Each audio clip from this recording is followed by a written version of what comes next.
Welcome back. Today we're going to learn a lot because Cyberpunk 2077's very strange review embargo has lifted, and we finally know what the critics think and what the game, broadly speaking, actually seems to be like.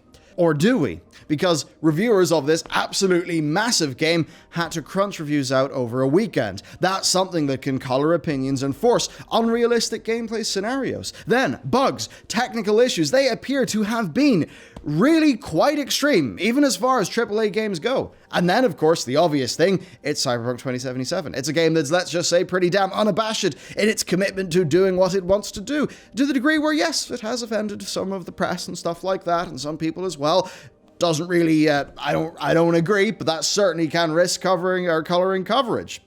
And hell, it also seems that CD Projekt Red's security and leak concerns, which involved a whole bunch of DRM, may have even hurt them, but perhaps not you. So, what's up with Cyberpunk 2077, right? What do you actually need to know? What should you do? How should we respond to what's going on? Is this a game that you really want to play at launch, and how do you want to play it? Well, while you wait, hit up Skillshare, today's sponsor, where the first 1,000 of you to click my link down below will get a free trial, and it's just $10 a month after that. Now, Cyberpunk all started off as a tabletop game with excellent world building by Mike Pondsmith. That stuff's great, and if you're into that sort of thing, you gotta hit up science fiction and fantasy creating unique and powerful worlds by Lincoln Michel.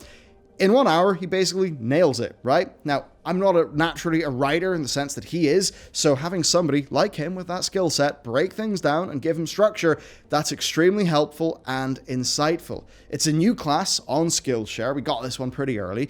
It's a class pick. It's got a massive 66% of people with their expectations exceeded. So if you want a guy with narrative chops to guide you through creating stories and worlds like the ones that we love, and are hopefully going to be diving into in the 10th of December, then what are you waiting for? Hit up my link. You will get that for free in the trial that includes everything on Skillshare, so why not? Could very much be your big, Christmas holiday project. A big thanks to them for sponsoring the channel, and with that said, let's go. Okay, aggregate scores. The bird's eye view of review scores via OpenCritic is extremely good, with the game scoring 91 as of a few hours after embargo.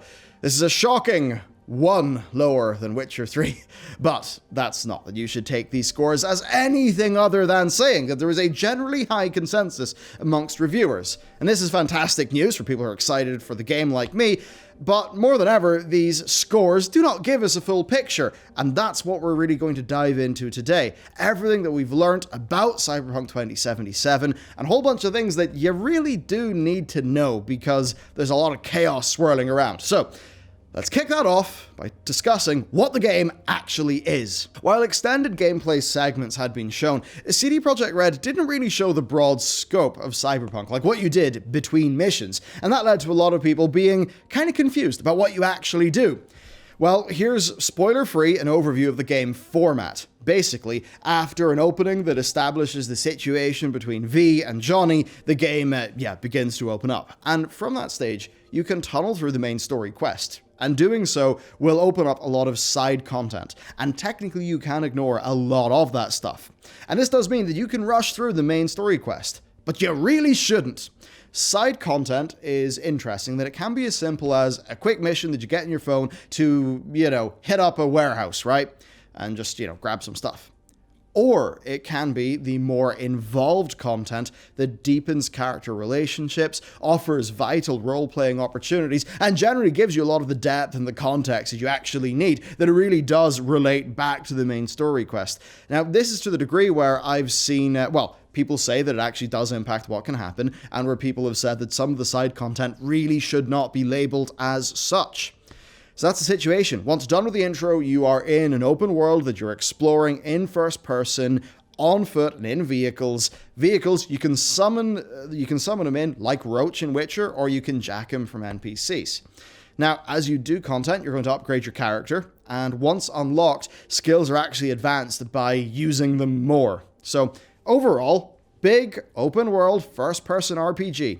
It's not quite an immersive sim, but it seems that those who, like me, really enjoy Deus Ex Human Revolution will get into a good groove with it. I think that's an overall TLDR if you just want to know what the general gameplay vibe of this is like. And suffice to say, everything that I've heard of that has made me more interested and more excited. But that said, let's move on to review content. To give you a quick TLDR, here is the general consensus. Night City, while not a big simulation, is a remarkable open world in its scale and its richness. They seem to have genuinely nailed it. Now, as for the content that is inside that world, reportedly we're seeing not quite the levels of Witcher 3 in terms of some of the writing and characters, but that it is very, very strong. And I would say a bunch of that is in the eye of the beholder, so yeah, it seems like a totally Witcher 3 quality experience. Then narratively, it does seem to very much commit to its themes. It seems it is very willing to go to those darker places. And this is something that's unabashed to the point where, yeah, there's some in the reviewer sphere that have sensitivity concerns. I would say for the vast majority, though, this is very good, very cyberpunk, and absolutely the slice of the world they want to see. Now, side content ranges from being nearly purely gameplay driven to, the sorts of side quests that you would expect from the very good ones from CD Projekt Red, which is certainly a good thing. As for combat, interesting. Some of it's looked ropey to me in videos.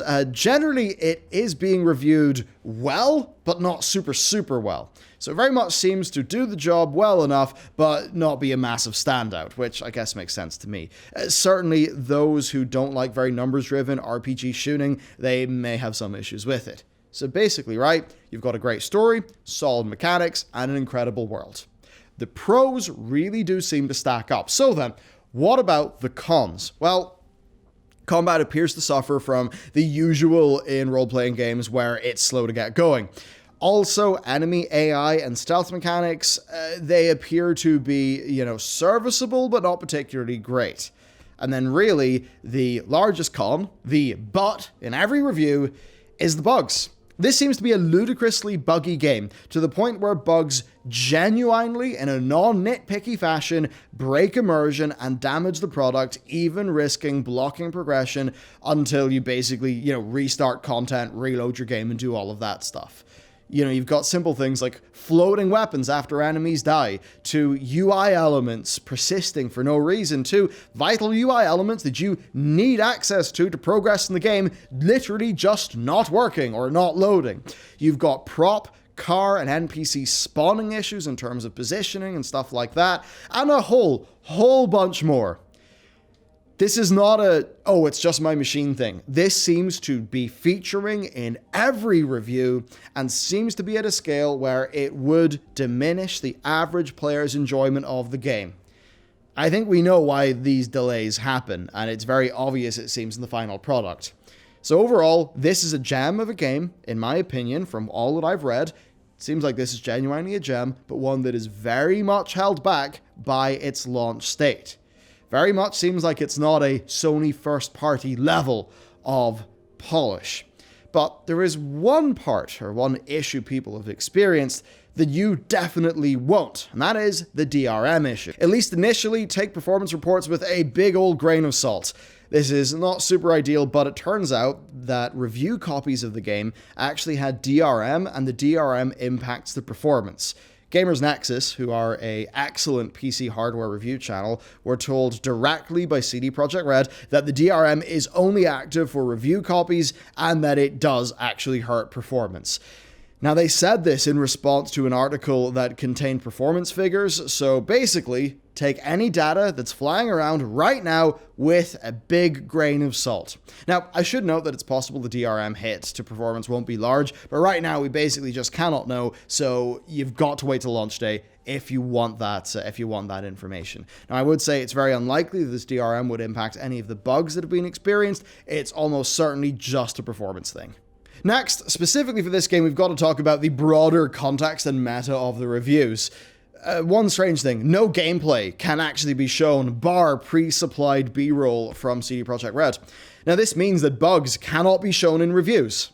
That's not good, right? That's not an ideal situation. It's very much not like Mass Effect Andromeda.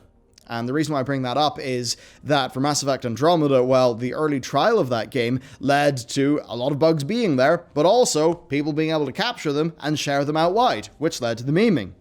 Bugs had a massive impact on reviewers for this game, yet Many have literally not been allowed to actually show any of the bugs visually that did, impact their gameplay experience. And I imagine that is a shrewd enough move, A, to avoid spoilers and things like that getting out, right? Like the ending leaking, but also, to avoid clips and GIFs that would just be a bad look for any product that's coming out.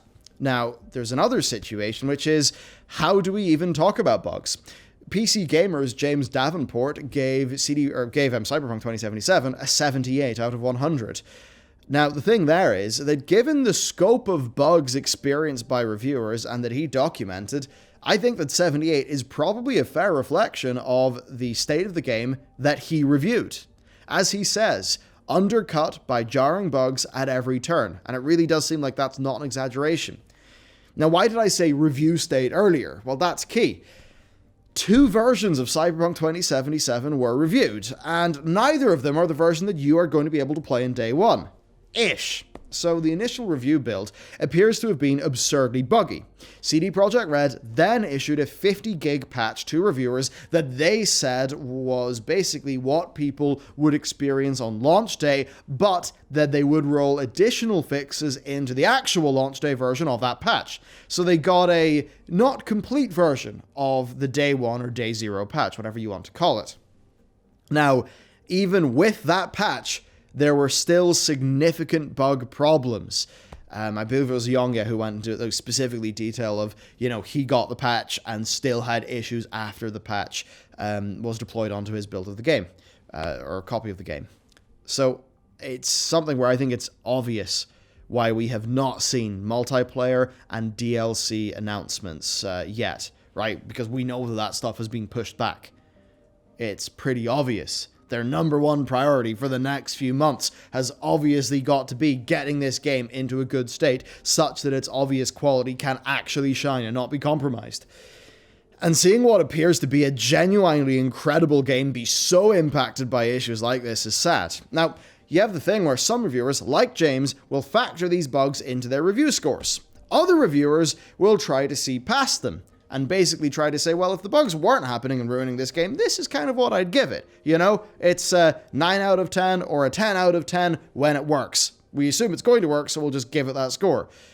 And it's just hard to tell there. Overall, the bugs are just something that will impact the quality of the initial reviews, be it people really making their review score reflect bugs or people trying to pretend the bugs aren't there and give a score. Now, the other problem is review crunch.